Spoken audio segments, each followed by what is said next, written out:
예수 그리스도가 이 땅에 탄생하신 성탄절은 예수님께서 우리의 죄를 용서하시고 구원하셔서 하나님의 자녀를 삼으신 날입니다. 그러므로 성탄의 주인공은 예수 그리스도이십니다. 그런데 많은 사람들은 예수 그리스도를 잊어버리고 그냥 여러 가지 행사로 분주하게 성탄절을 보낼 때가 있습니다. 2000년 전 예수님이 유대 땅 베들레헴에 탄생하셨을 때도 비슷했습니다. 그때도 많은 사람들이 예수 그리스도가 진정으로 누구신지 잘 알지를 못했습니다. 다 기뻐했던 게 아닙니다.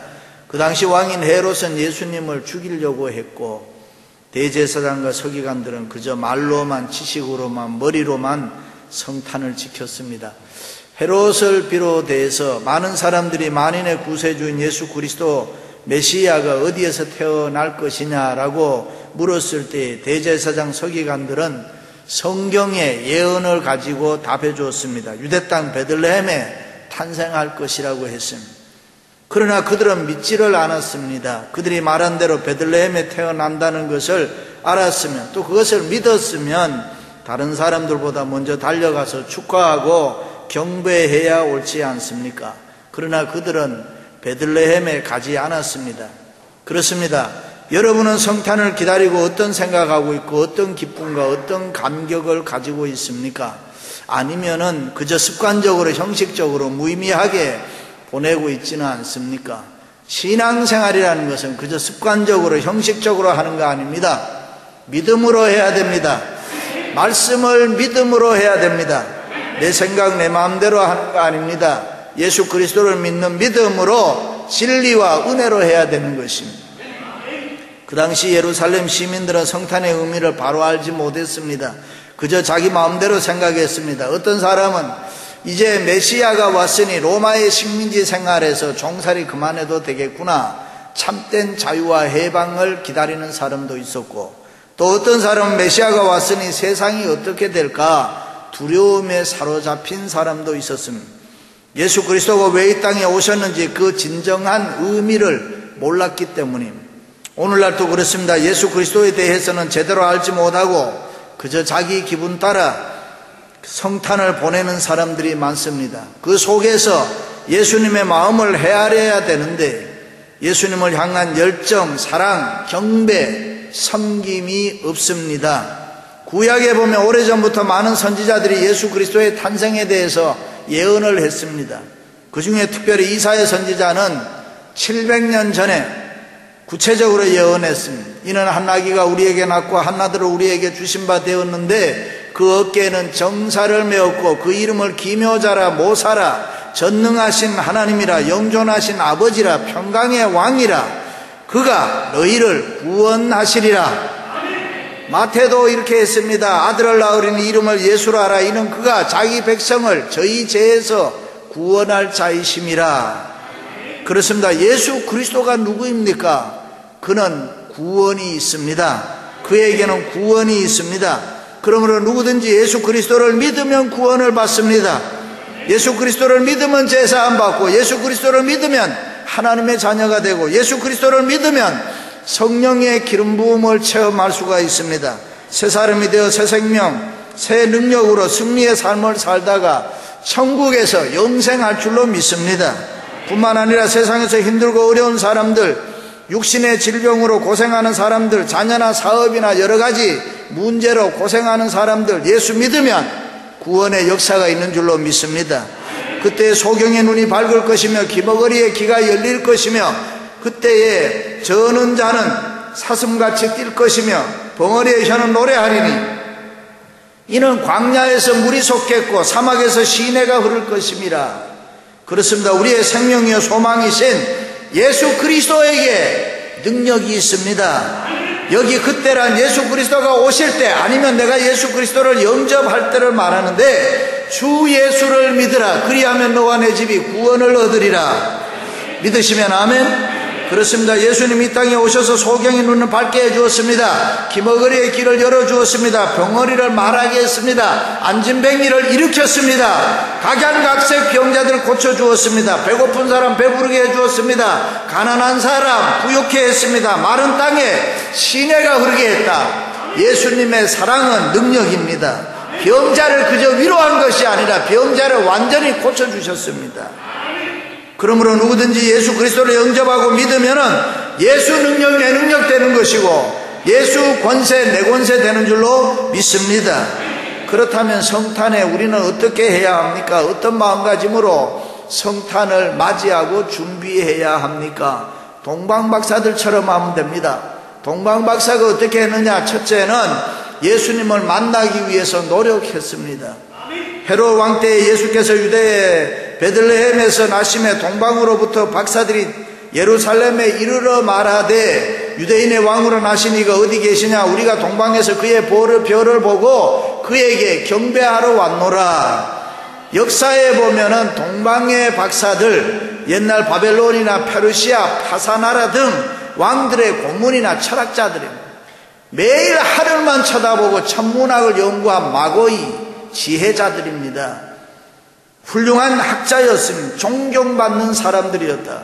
그들은 하늘을 쳐다보면서 철학을 연구하는 철학자들이기 때문에 이 땅의 모든 문제는 이 땅에 있지 아니하고 하늘에 있다, 그렇게 믿었습니다. 그래서 모든 사람들은 하늘의 계시를 받아야 인간들이 바로 살아갈 수 있다라고 생각했던 사람들입니다. 그러므로 이들은 성경 잘 알고 있었습니다. 그 언젠가는 메시아가 오시리라 하는 이 메시아니즘을 알고 있었습니다. 그것을 믿고 있던 사람들이 이 메시아 사상이 자기들로 하여금 세상의 그 무엇보다가도 별을 연구하게 했습니다. 보통 우리는 동방박사 하면 3사람 정도라 하는데 그 시대를 연구해보면 70명은 좋게 넘었을 것이다.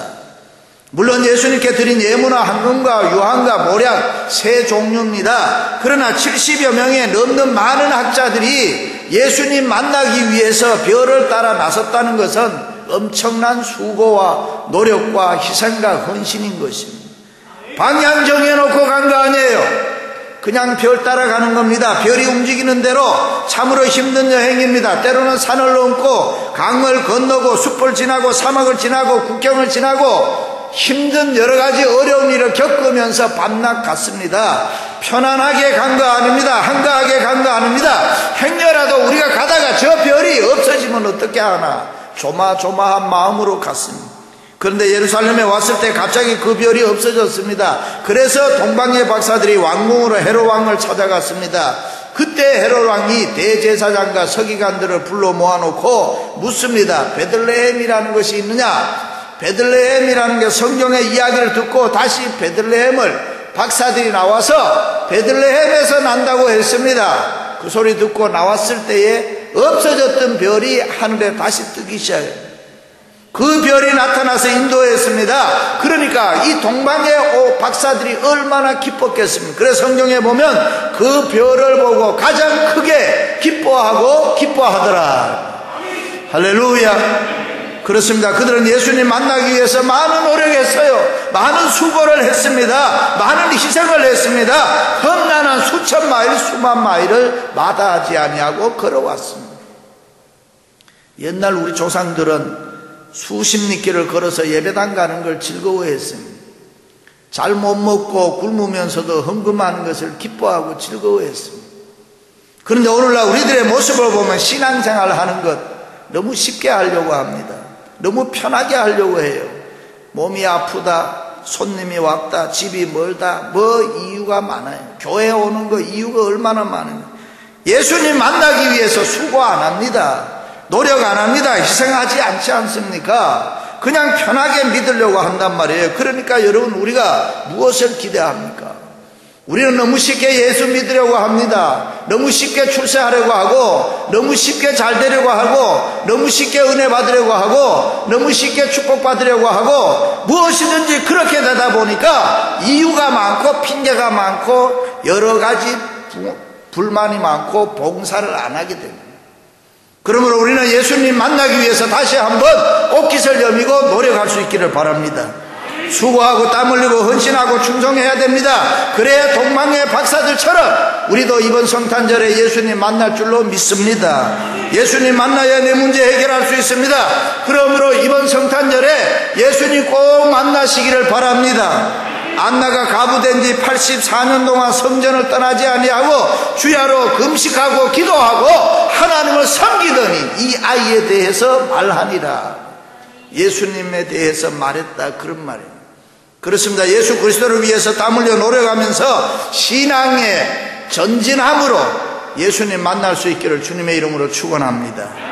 두 번째, 동방의 박사들은 예수님을 만났을 때에 경배했습니다. 집에 들어가 아기와 그의 어머니 마리아가 함께 있는 것을 보고 엎드려 아기께 경배하고 보배합을 열어 황금과 유황과 모략을 예물로 드리니라. 그렇습니다. 그들이 예수님 만났을 때 예수님께 엎드려 경배했다. 이 세상에 사는 모든 인간은 예수 그리스도 앞에 엎드려야 되는 것입니다. 성탄의 모든 행사도 그 예수 그리스도를 중심으로 해야 되는 것이고 그 예수 그리스도를 기쁘게 해드리는 경배가 있어야 될 줄로 믿습니다. 동방의 박사들은 겸손히 엎드려 경배했다. 엎드려 경배했다는 말은 최고의 경의를 표했다 이 말이에요. 그렇습니다. 여러분들도 예배 드릴 때 동방의 박사들처럼 겸손한 경배가 있기를 바랍니다. 내 자신을 산제물로 드리는 최고 최저의 경의가 있어요. 주여 영광을 받으소서. 때로는 교만한 나를 쳐서 낮추고 겸손하게 하고 때로는 그분에게 사랑을 고백하고 헌신과 충성을 맹세해야 됩니다. 주님의 은혜가 주를 위해서 살겠습니다. 할렐루야. 동방의 박사들은 자기들이 귀하게 여기는 황금, 유황, 모략의 예물을 드렸다. 황금이 어떤 예물입니까? 역사에 보면 그 당시 왕에게만 드리는 예물이라. 다시 말해 예수님 당신은 왕 중의 왕입니다.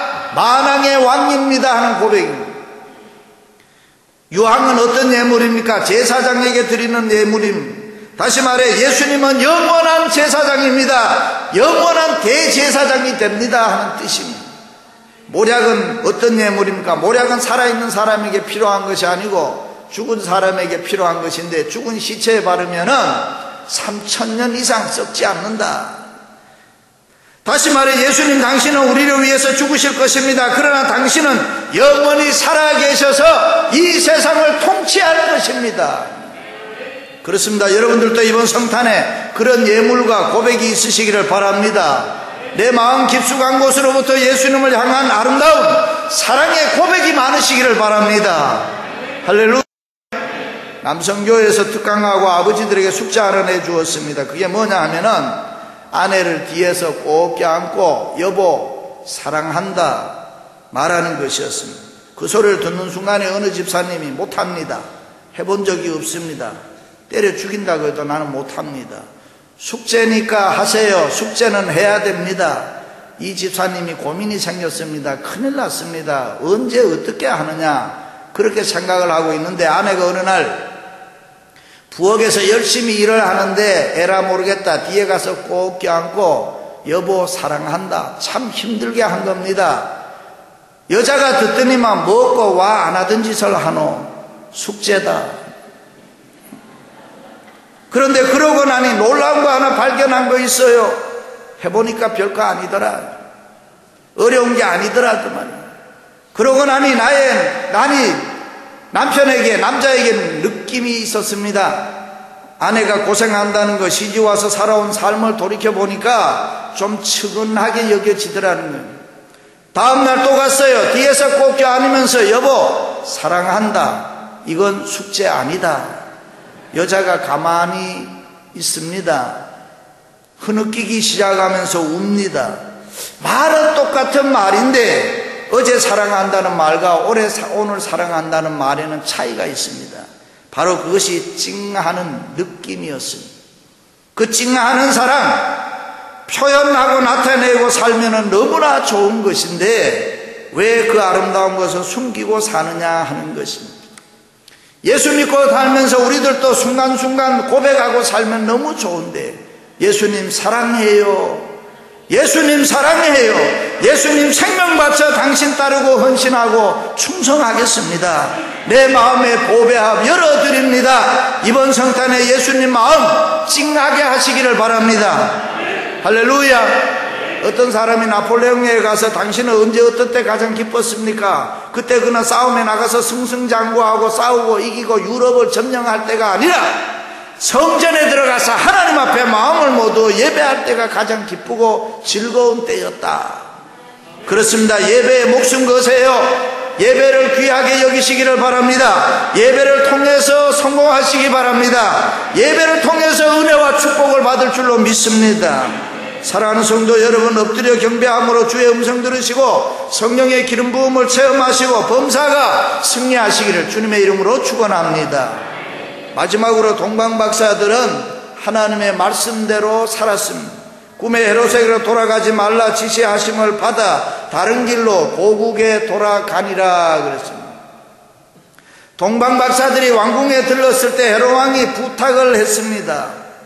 만약에 메시아 아기 예수님을 찾으면 자기에게도 알려달라. 나도 그에게 가서 경배하고 싶다.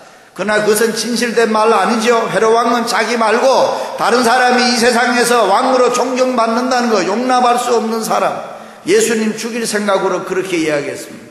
그러므로 그것을 알고 있는 하나님께서는 동방의 박사들에게 꿈에 나타나 헤롯에게로 가지 말고 다른 길로 고국에 돌아가라 말씀했습니다. 그렇습니다. 성탄을 지나고 나면 사람이 달라져야 됩니다. 신앙의 수준이 달라져야 됩니다.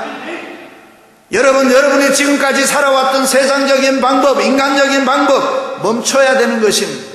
신앙에 방해되는 것 끊어야 되는 것입니다. 성령 충만해서 주의 음성 듣고 하나님의 말씀에 절대 순종하며 살아야 되는 것입니다. 하나님의 방법, 하나님이 지시하시는 다른 길로 순종하며 걸어가시기를 바랍니다. 안소니 퀸이 주연한 바라바라는 영화에 예수 믿는 문제가 잠시 나옵니다. 처음엔 언제나 다 믿는다고 해요. 그러다가 예수 믿는 것이 힘들고 핍박이 가해지고 어려움이 오고 고난이 오고 하면은 믿지 않는다고 합니다. 과거 우리나라에서도 신사참배 문제 비슷한 이야기입니다. 지금 내가 믿는다고 하면 죽을 테니까 일단 지금은 안 믿는다고 그러자. 그러나 내가 속으로 믿으면 되지. 우리의 형편, 내 형편 하나님이 다 하실 테니까. 그러나 지금은 일단 안 믿는다고 하자. 믿는다고 하면 개죽음 당하면 끝이 아닌가. 그러니까 안 믿는다고 했다가 나중에 잘 믿으면 되지. 자기 생각, 자기 마음대로 믿음 생활하는 사람이 있어요. 오늘은 내 좋은 대로 살고 내일 내가 하나님 뜻대로 살면 되지. 오늘은 내 편한 대로 살고 내일 하나님 말씀대로 살면 되지. 그렇게 생각하는 사람입니다. 그것이 어린아이 신앙이라든가 초신자의 신앙이라면 어떨지 몰라도 성숙한 그리스도인이라면 그런 생각하면 안 되는 거예요. 성숙되기를 바랍니다. 그래요. 세상을 살면서 우리는 너무 쓸데없는데 고민해요. 너무 쓸데없는 문제로 갈등해요. 너무 쓸데없는 문제로 멈칫할 때가 많단 말이죠. 하나님이냐 세상이냐, 하나님의 말씀이냐 떡이냐, 하나님의 방법이냐 세상 방법이냐, 하나님이 먼저냐 내가 먼저냐, 이런 문제에 부딪히면 우리는 머뭇거릴 때가 많아요. 수많은 갈등과 고민에 쌓일 때가 있습니다. 그것은 부끄러운 것입니다. 진리는 간단한 것입니다. 언제나 하나님입니다. 말씀입니다.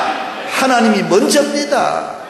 동방의 박사들의 헤롯 왕의 말을 무시했습니다. 그리고 하나님의 말씀에 절대 순종해서 다른 길로 갔다 그랬습니다.